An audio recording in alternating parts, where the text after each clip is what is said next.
You all for joining us today for the GPAC post-game press conference. We have head coach Matt Margenthaler and student athlete Malik Willingham from Minnesota State University Mankato. The Mavericks are advancing to the semifinals in the 2024 NSIC basketball tournament after their quarterfinal win over Sioux Falls today. We'll start off with an opening statement from head coach Margenthaler and then open it up for any questions. Coach? Well, I thought, I even said this earlier on the radio show, I thought it was going to be a rock fight early, and it was. We didn't offensively play well. I thought Sioux Falls did a great job of putting great length on us, switching five, which they did at their place, and it caused us problems. There's no question about it. I still think we got good looks. We just didn't finish around the basket in the first half. And, when Malik goes 0 for 10 in the first half, I think Jay probably thought it was crazy at halftime. As confident as I was, so I knew he wasn't going to do it again. And we set the first play up for him in the second half to knock down a three. But his brother was the one that found him because we really had Kyrie's wanting to go downhill. And Kyrie's found Malik in the three, and Malik does what he does. He just knocks down shots, and he was phenomenal in the second half.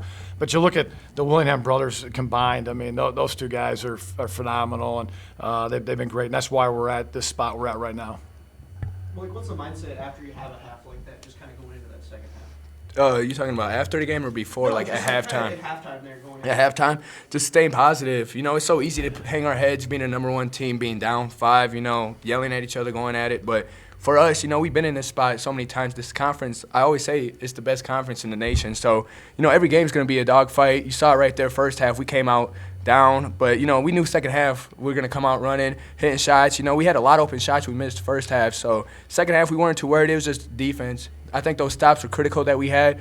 We saw them slowing down. They were taking a little tough shots in the second half, and that was our game plan to make them take tough twos. So, credit to the team for that.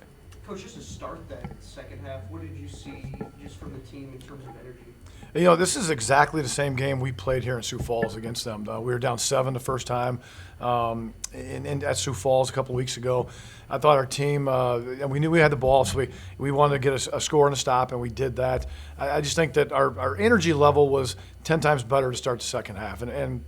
And really, our offense is predicated on our defensive effort, and I thought we rebounded the ball extremely well. We know Sioux Falls is a physical team. They like the offensive board so well, but we got out in transition. And when he gets going, one of the timeouts is like no heat checks, but how do you tell Malik not to shoot the basketball? So that'd be a dumb coach's move. That'd like stopping Jordan or something like that. But yeah, he just let him go, and our guys play with confidence. We're a veteran squad, and we have to let them go and play. 22 points off turnovers, too, is pretty high, too, and considering they turned it over 12 times. Talk to me about just how key that was. Yeah, we finished, and I thought that that was something we talked about. We wanted to stack stops up and then finish in transition, which I thought we got some pretty good transition opportunities in the first half. We just didn't finish them. Second half, we did that. Brady Williams was phenomenal, too, in the second half. Brady's a young man who's came out of back surgery last year, was hurt, didn't play. His senior season's kind of taken a back seat to some of our transfer kids that have come in, but has relished his role. And again, we have 8 guys that we're playing. They really understand the importance of their roles, and I just can't say enough. Again, we wouldn't be here if this wasn't a team.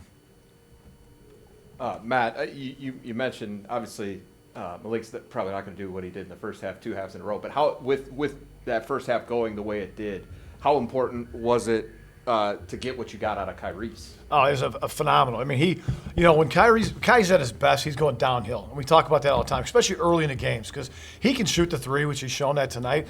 But when he's going downhill and he's offensive rebounding, that's when he's at his best, because he's a matchup nightmare for anybody in this league. And so he was key at 15 in the first half. Obviously, he kept us in this game. And it was the Willingham duo tonight. And we've seen that the last couple of months, and that's fun to see.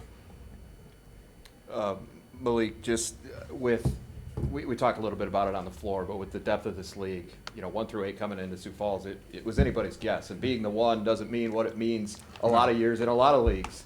Was it a good thing to get a test like this right out of the gate, just to be able to kind of lock in on that next level for tournament time? Always, it's tournament time, so anything can happen. You got to take care of the ball, be really precise with what you do. So just staying together, taking a possession at a time.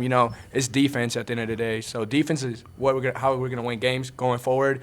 And it's gonna keep getting tougher as we keep going. We got Minor, SMSU next, and then we just gotta keep our mind here, stay focused, stay one day at a time, but don't get too high on this win. You know, we're here for business-like, you know, and we just want to stay together and keep it business-like throughout the whole time. So locked in.